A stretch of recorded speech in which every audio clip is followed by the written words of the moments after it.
Now, on 105.9 FM and streaming worldwide on the WMAL app. O'Connor and Company. The day we have waited for all year has arrived. It's Election Day. Election Day 2025. Let's go, Virginia. Save the Commonwealth. It's 5:07 this Tuesday morning. First Tuesday of November. Ergo, Election Day. Thanks for joining us.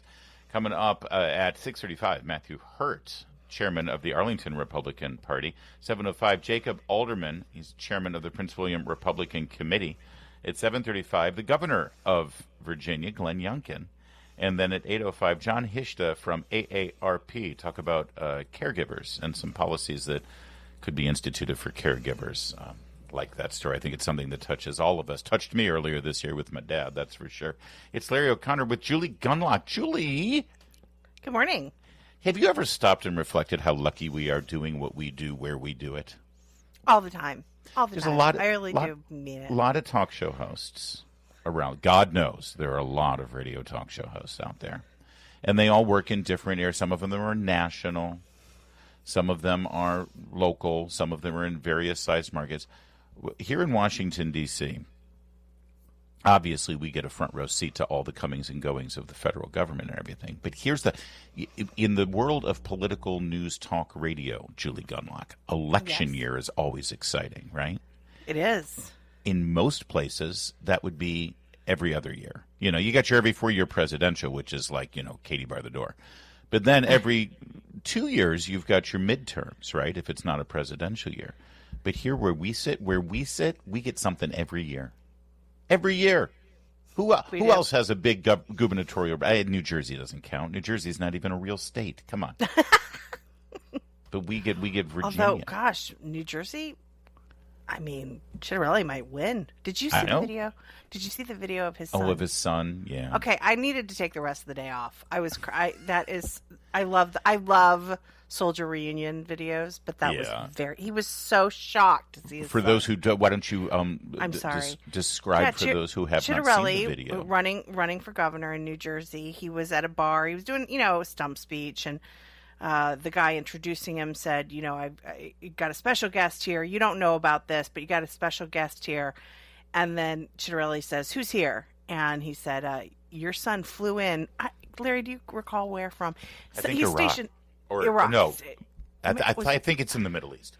Anyway, he long flight. Okay, he's stationed overseas somewhere, and he flew in to see his dad. Probably here just for a short stint, but flew in, and the embrace, the whole thing. I'm getting verklempt because I love those videos. So anyway, very touching moment, very sweet moment, and I mean, it meant, I have no doubt, it meant a lot to his dad. It was very cool. Yeah, his son is a captain in the Army and flew in, had been out overseas. It just says overseas. I'm not sure where overseas, but he'd been overseas for 8 months and then surprised him. And by the way, in true New Jersey fashion, it was at a pub. Right. Right. Crowd went wild. So that's where things stand in the New Jersey race. Yeah, it does seem to be neck and neck. I mean, we'll see. But yeah. And we'll get to Virginia in a second. Also, as we look up north across that river in New York City, the mayor's race still looks like it's Zohran Mamdani's to win. But yesterday, Andrew Cuomo got an endorsement from, I think it's fair to say, a pretty unlikely source. President Donald Trump endorsed Andrew Cuomo and implored his former fellow New Yorkers to come out and vote for him. Did he mention Sliwa? Did he mention Sliwa yesterday? I didn't catch it. Other than saying yes, he said he has no chance. Boy, it would really change things if Sliwa would come out. But anyway, yes, maybe. Interesting endorsement. Well, he said a vote for Sliwa, just so I can quote him accurately, he says a vote for Sliwa, who looks much better without the beret, is a vote for Mamdani. I mean, look, it's so hard for people. I saw people yesterday on X saying, this is interesting. My friend Inez Stepman, who's at IWF, she lives up in New York. She said, it's just that Cuomo hasn't given me a reason. That's right. Like Cuomo David has Marcus no wrote way. a really good article about that in Fox News, saying That's just right. give You're right. give conservatives one something. reason. Just give say Republicans one thing. something. Yeah, but it is really selling it feels like you're selling your soul, the question is, how much damage can Mamdani do in one term? Like, let's just ride this through instead of selling my soul and supporting Cuomo, which is so gross to have to support Cuomo, but they really are left in this situation. It's heartbreaking, really. Yeah. Yeah, in a radio interview, when he was governor of New York, he said, conservatives who are right to life have no place in the state of New York, because that's not who New Yorkers are. Yeah, how do you vote for that? How do you vote for that? And then celebrated bringing in the most radical pro-abortion laws in the United States of America, all to, of course, fluff his ambition to be president of the United States. So he had to bend the knee and kiss the ring of the pro-abortion folks. I remember the day he signed into law the ability for a woman to kill a baby during childbirth. Look at the law. It like the woman can be in labor and decide, okay, that's it. And they ordered that the state capitol in Albany be showered with pink light. Ugh, so gross. Because they're so pro-woman. And again, trust me, I know the dangers of Zohran Mamdani. This is in no way an endorsement of Zohran Mamdani. It is a no-win situation for a voter in New York. Have you all just thought to yourself, what would I do if I were in that position? Who would I vote for? And I don't think it's that easy to just say, well, of course you have to vote for Cuomo. No, it's not that easy. I'm sorry, especially after COVID, especially after knowing everything that he did. And, by the way, knowing that he hasn't offered one olive branch. Not one. Not one. He hasn't. He's just assumed, well, they're not going to vote for Zohran Mamdani. He's been more concerned about alienating the pro-communist, pro-Hamas wing of the New York voter base than he has those of you who want to protect the rights of the unborn. And so, I mean, honestly, I don't like it, but I understand the mentality of a George Will who says, fine, let it burn down. That's the only way people learn. I've often said the only reason you get a Rudy Giuliani elected in a place like New York that hates Republicans is that you have a David Dinkins that ruins the place. Yeah, I get that, but when I hear George Will say that in his perfectly pressed suit, and as he then gets in his luxury vehicle and is driven back to his Chevy Chase home, there are people that will truly suffer. You're right, I know, and there are people who will 100% leave New York, and that base of billionaires who really keep New York propped up. Okay, yeah. It's not the government in New York. A lot of it is charitable donations. It won't come back. I know. You're right. It's just, but you know what? But a lot of those corporate leaders have played footsie with the woke left. I know. You're right. Forever, and they've empowered people like AOC and Bernie Sanders and Zohran Mamdani just to keep the mob off of their street because they don't want somebody with a megaphone on their front lawn calling them names. And this is what they get too. Pox on all of it. Can we sell it back to the Indians? Would Elizabeth Warren take a deal right now? Give us some beads. We'll take it. Go ahead and take it back. So we'll see. And if Donald Trump endorsing Cuomo the way he did, will that make a difference? Well, we'll get into the details of the New York race. And then, yes, turn our sights in our backyard to Virginia in just a moment. First, though, it's 5:15. WMAL, making sense of the news. Live from the Home Paramount Pest Control Studios. Home Paramount, the leader in pest control since 1939. We have some data points coming in the New York City mayor's race. By the way, they've had early voting for about a week. Yes, in New York, they only do a week's worth of early voting. Here, we have, 6 months ago when we started early voting in Virginia, I think? Yeah. The day after the presidential election in 24, and then, all right, early voting starting. In New York City, they've had a record-breaking 151,212 New Yorkers voting early on Sunday alone. That's the highest in New York City history. Younger voters made up more than half of the early ballots. That could be an indication that Zohran Mamdani is doing well with the early votes. But as we heard from the expert analysis of Sean Spicer yesterday, he looked at all of the numbers, all of the details, and basically said, I don't know. It's impossible to really figure out because usually what you do is you take early voting ballot models and you know what party affiliation the ballots are coming in from, and then you apply that to the ticket. Well, here, the two frontrunners are both Democrats. So it's impossible. Okay, well, we got a huge and big turnout. Well, does that mean you're getting a bunch of people who are excited about Mamdani, or are you getting a lot of people who are excited to stop Mamdani? I don't know. Also, the Republican numbers are in. Okay, but a lot of those Republicans could be voting for Cuomo. So again, I don't know. We won't know. We won't know until tonight, hopefully, the way these things go. But all indications suggest that, Zohran Mamdani is going to win in New York. And it's a terrifying prospect, especially as people in this town are having conversations about anti-Semitism and support for the Israel state and comments made that are laced with anti-Semitism, if not outright bigotry. You've also got a guy who's about to win the mayor's race in New York City who wants to globalize the Intifada and arrest Benjamin Netanyahu when he comes to speak before the UN. Yeah. So perspective, people. Perspective. Don't forget, when people run, they often tone down the rhetoric. I mean, we're seeing it here. Right. We're seeing it here in Virginia. Spanberger either hides or, she runs around with her little Talbots outfits and, acts moderate while ignoring people, radicals like Guzman and Danica Rome and others who are an inconvenience to the party. And that's why Danica Rome stays real quiet. Danica Rome has this habit of she always goes back to caring about transportation. The other trans issue, she focuses on transportation. Normally, she's just trying to push trans ideology in schools and keeping parents in the dark. But then when an election rolls around, they tell her, now you go in your corner and be quiet. And she dutifully complies.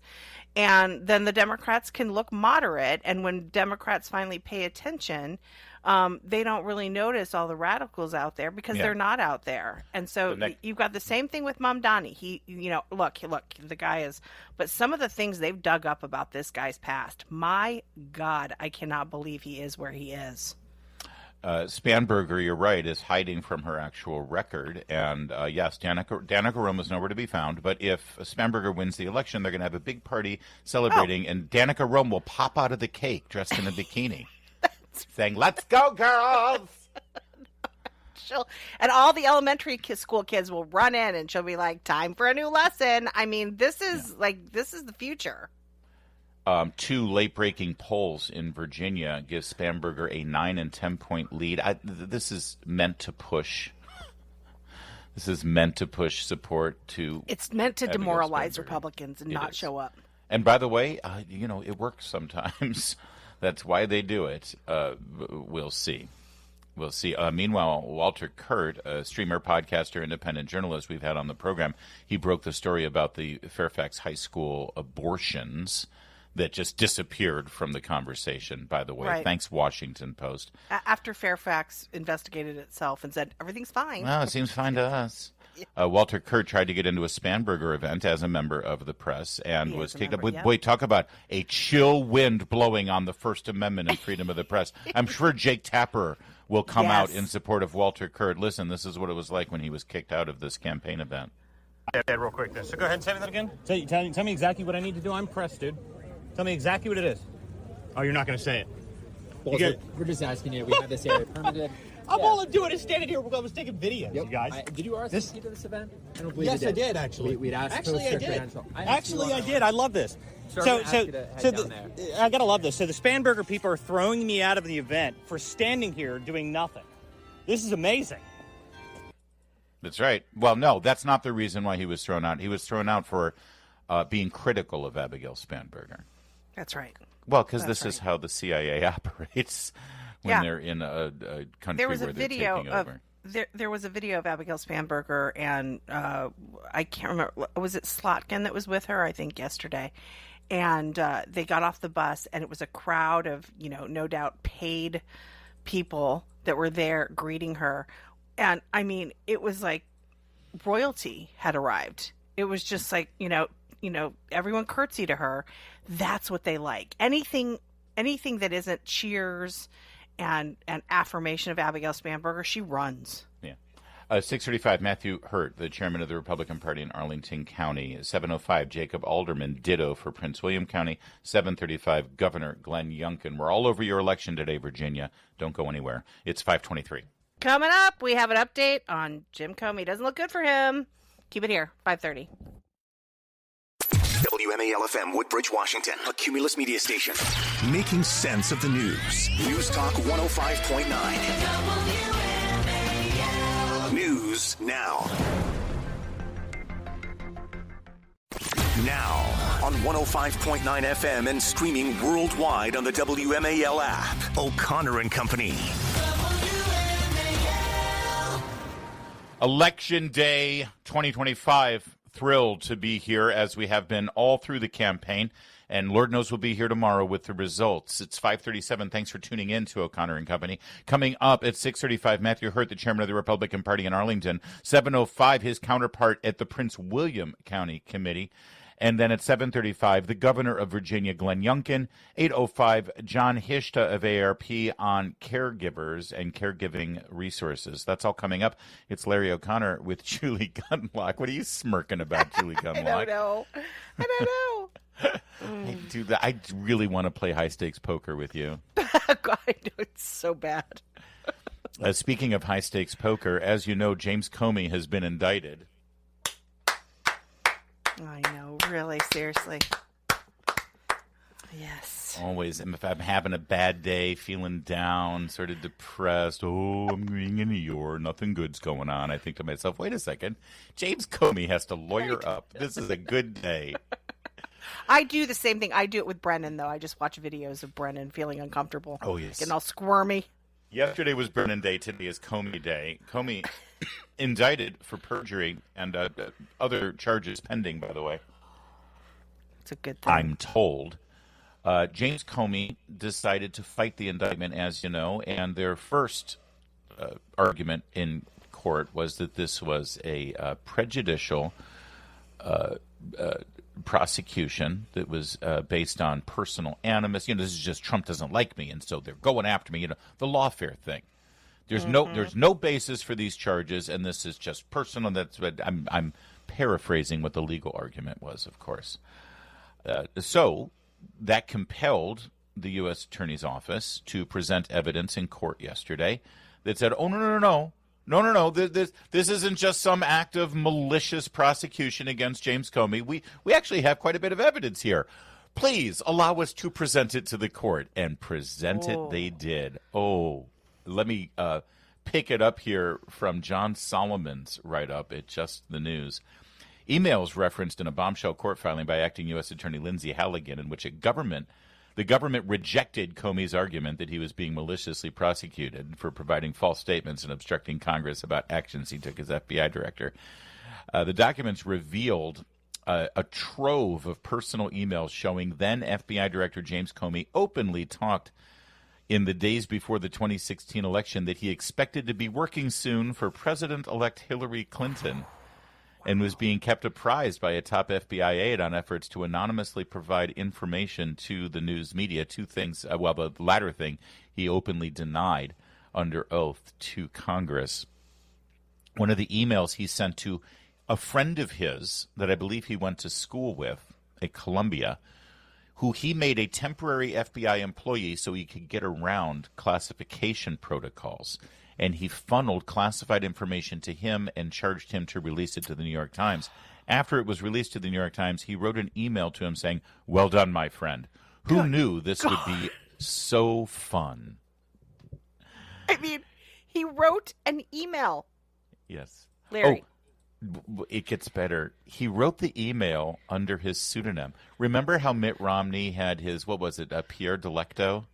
Yes, and what was the one that, Huma's.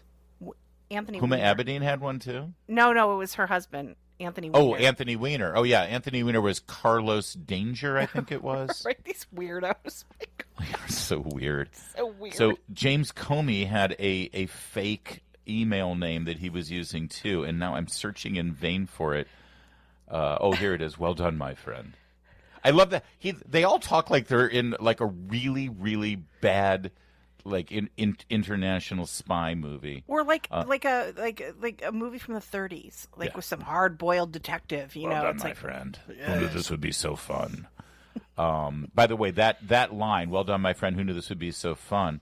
Was in response to his friend Daniel Richman, professor of law at Columbia Law School, who used his own email address from Columbia.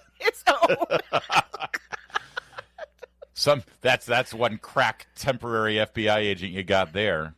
The email was sent about the media hits and about something about Megan Fox and Anderson Cooper and something else in terms of leaking to the media. And the reply came from James Comey that said, "Well done, my friend." And his email address is Reinhold Niebuhr. Okay, Reinhold Niebuhr. I'm just surprised it wasn't Taylor Swift fan. God, I hate these people. At Hotmail. All right, so you got that one, right? You also have handwritten notes from 2 weeks before election. No, actually, excuse me. This was from September. Handwritten notes from September where he made a note acknowledging that he knew that the Clinton campaign was tying Donald Trump to the Steele dossier. Yep. It's in his own handwriting. It says It's HRC to tie to Trump. Yep. Was his handwriting. He, of course, has denied under oath and in multiple interviews that he had any idea that the Steele dossier was connected to Hillary Clinton. Now, this was in September. Even if you go so far as to say that there was a predicate to set up the initial Crossfire Hurricane investigation into Trump at the end of July, at that moment, 6 weeks in, when he, in his own handwriting, acknowledged that he was briefed that Hillary Clinton was tying Trump to the Steele dossier, that should have put an end to the entire thing. Instead, it was political. He escalated all of it. Yes. And because that thing, Larry, about him thinking because he'd get a job. Oh, yes. Hold that thought, because then in October, just before the election, he wrote an email referencing how happy President-elect Hillary Clinton would be about his actions. We'll reveal that in a moment. It's all coming down, slowly but surely. Keep the faith. It's 5:43. Mark Levin, weekdays 6 till 9 on 105.9 WMAL, making sense of the news. As mentioned, there was a September 26th handwritten note on FBI stationery noting the people that were involved in the conversation. One of them was JB, that would be John Brennan, CIA director. Bullet points about the investigation into the Trump campaign and connections to Russia. And there's a bullet point item that says, HRC plans to tie Trump. Specifically, that's September 26, 2016. That's in James Comey's own handwriting, something that he has denied over and over again under oath about knowing that Hillary Clinton was actually behind the Steele dossier and tied the entire Russian collusion hoax to Trump. And then there's this. October, the 2 weeks before Election Day.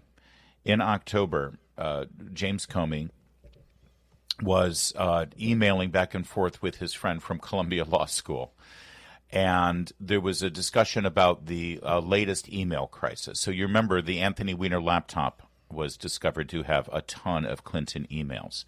Mm-hmm. James Comey utilized his pal there to leak positive information to the New York Times about the email investigation. So yes, the FBI is looking at it, but it's just procedural, and there's not. I'm paraphrasing, but it was Hillary's not in trouble. Don't worry. Because everybody was going nuts. Oh my gosh, this is terrible. This is going to kill. Hillary still believes that this hurt her chances to be president. James Comey replied to his friend, saying specifically that what they had done with regard to investigating the laptop, Anthony Weiner's laptop, and then planting information with the New York Times, sort of, softening the blow, would be something that President-elect Clinton would appreciate, or be very happy about, excuse me, is how he put it. This is 2 weeks before Election Day. He's the director of the FBI, and he is consciously saying in an email that what they just did was to please the incoming president, Hillary Clinton. Oh, wow, Larry. I mean, that's, again, the talk about premeditated. Talk about, you've got the motive. You've got all of it. And then there's these handwritten notes, these emails, where were they discovered? Well, they were in a skiff, apparently. And again, this is all part of the government filing that the U.S. attorney put forth yesterday in court because James Comey demanded it. Comey said, you got nothing on me. This is all malicious. There's no evidence. And so the U.S. attorney says, okay. If you asked for it. Here you go. The week before the inauguration of Donald Trump, they were stuffing all of this stuff into burn bags. Oh. They were discovered in a skiff. A cursory inventory of the 9582 skiff revealed the existence of classified documents, including documents believed to be official records inside burn bags, which appeared to have been placed in the skiff around the time frame of the 2025 presidential inauguration, Friday, January 17th through Wednesday, January 22nd. A brief review of the contents of the burn bags revealed that some of the documents left behind may have come from a collection of records held by certain unidentified senior government officials at FBI headquarters. That would be James Comey and Christopher Wray and the whole team over there. One must wonder, if they were put into burn bags, why didn't they burn? Why didn't they actually burn this stuff? Yeah. And who knows? Who knows how quickly? You know why, Larry? You know why, Larry? Because they never thought they'd get caught. I mean, honestly, the recklessness. I think that's what strikes me the most. The recklessness with which they acted, the fact that he's writing things down. Others wrote things down. It's not just Comey, right? Mm-hmm. You see this discomfort on the part of Brennan now, and Comey and others, that it's really hard for them at this point to navigate this. And I really do think that they just thought, every institution is captured, the media is captured, everyone's on our side. Nobody wants this guy to be president. Nobody's going to poke around. We're going to get rid of him. It's going to be fine. I occasionally do talk to Never Trumpers, and even Never Trumpers to this day say things like, when it goes back to normal. They say that. And I'm just like, we're never going back to normal. What are you talking about, never right? Go back to before. But I think there is just this recklessness because they never thought any of this would be found out. Yeah. And then you're right. And then, we'll be back in charge again. It's fine. So just put them in the burn bags. These new guys coming in, they won't know what to do anyway. So that's right. I also think that if you remember, immediately after the inauguration, there were certain individuals who were immediately dismissed, political appointees, who were going to be sort of the holdovers until the new political appointees were confirmed. They were immediately dismissed, and temporary people were put in charge. They knew exactly what departments needed to be watched and what departments. And I think that's frankly what happened. I think the FBI and the DOJ thought that they were going to have a little bit more time and a little bit more leeway, and they didn't. And that's why these things were put in burn bags but then never burned. We'll see. I don't know. But that under oath to Chuck Grassley in 2017, James Comey denied being affiliated, connected with, or having any knowledge of anonymous leaks to the media. Following up in 2020, Ted Cruz asked James Comey, based on new revelations, do you want to stand by that testimony? He said, absolutely, I'll stand by that testimony. Both of those statements under oath to Congress are now completely blown away by these documents. That's just scratching the surface. But right there, that's perjury in front of Congress, and they have him dead to rights, and it'll be hard for him to get out of it, except for the jury pool in Alexandria, Virginia. That's the only thing that can save him now. It's 5:53.